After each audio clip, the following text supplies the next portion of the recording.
आपकी स्क्रीन पर ये हैं शरजील इमाम।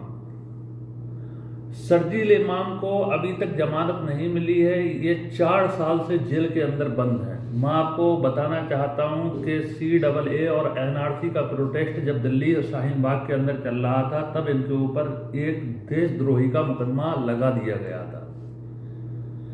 देशद्रोही के मुकदमे में ये अभी तक गिरफ्तार हैं और सिर्फ इनका जुर्म इतना था कि ये जो CAA NRC का जो प्रोटेस्ट दिल्ली के अंदर चल रहा था, ये उस प्रोटेस्ट के हिस्सा थे और इनके ऊपर देशद्रोही का मुकदमा लगा दिया गया। अब ये व्यक्ति इंसाफ की तलाश में है कि कब तक इसको इंसाफ मिलेगा, कब तक जेल से जमानत मिलेगी। मैं आपसे पूछना चाहता हूं कि भारत के संविधान के अनुसार, भारत के लोकतंत्र के अनुसार क्या कोई व्यक्ति किसी धरने का प्रदर्शन नहीं कर सकता या किसी प्रोटेस्ट का हिस्सा नहीं बन सकता?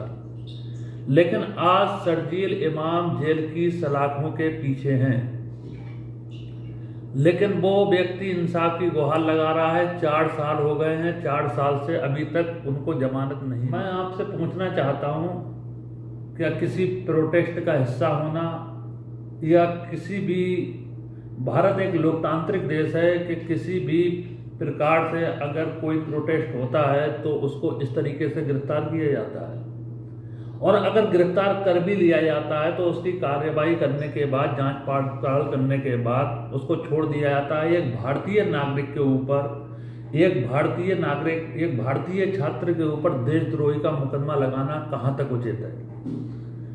क्योंकि CAA NRC का प्रोटेस्ट जो चल रहा था वो सिर्फ एक बात की लड़ाई थी कि सरकार इस कानून को वापस ले। उसमें हर एक व्यक्ति का नुकसान था, हर एक व्यक्ति का नुकसान था। अगर कोई व्यक्ति उस प्रोटेस्ट का हिस्सा बना तो सरकार द्वारा, भारत सरकार द्वारा उसको देशद्रोही साबित कर दिया गया। भारत की सरकार के द्वारा शरजील इमाम को देशद्रोही साबित कर दिया गया।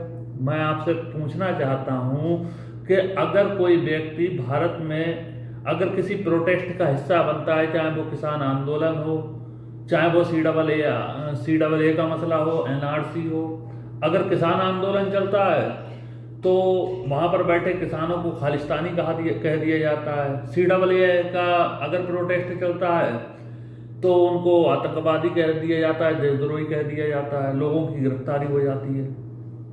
मैं आपसे यही पूछना चाहता हूं, भारत सरकार से ये जानना चाहता हूं कि अगर कोई व्यक्ति हिंदुस्तान के अंदर प्रोटेस्ट करता है, किसी भी मुद्दे को लेकर अगर कोई भी प्रोटेस्ट करता है, तो ये उसका संवैधानिक अधिकार है, ये उसका लोकतांत्रिक का अधिकार है। लोकतंत्र ये इजाजत देता है कि आप किसी भी मुद्दे पर लेकर जो जनता के हित में ना हो, उसको लेकर वो प्रोटेस्ट कर सकते हैं। लेकिन शरजील इमाम 4 साल से इंसाफ की गुहार लगा रहे हैं, 4 साल से वो इंसाफ की गुहार लगा रहे हैं और कह रहे हैं कि हमें इंसाफ मिलना चाहिए। उस व्यक्ति को 4 साल हो गए जेल के अंदर बंद है, अभी तक जमानत नहीं मिली है। ये कहां तक उचित है?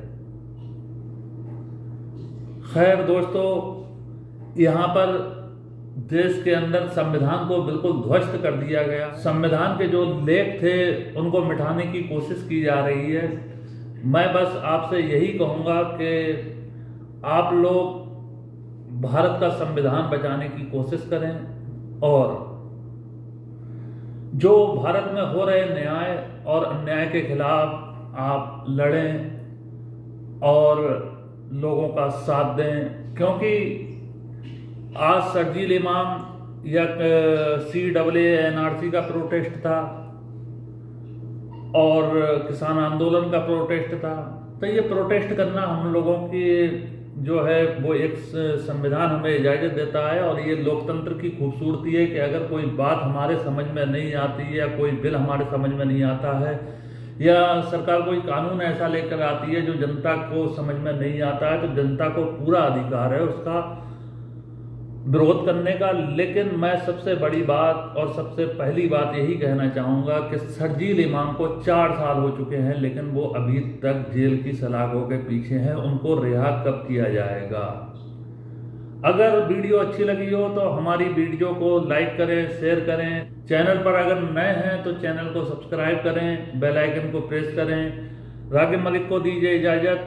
जय हिंद, जय भारत। आज़ाद और स्वतंत्र पत्रकारिता को समर्थन देने के लिए हमारे चैनल को सब्सक्राइब करें। जय हिंद, जय भारत।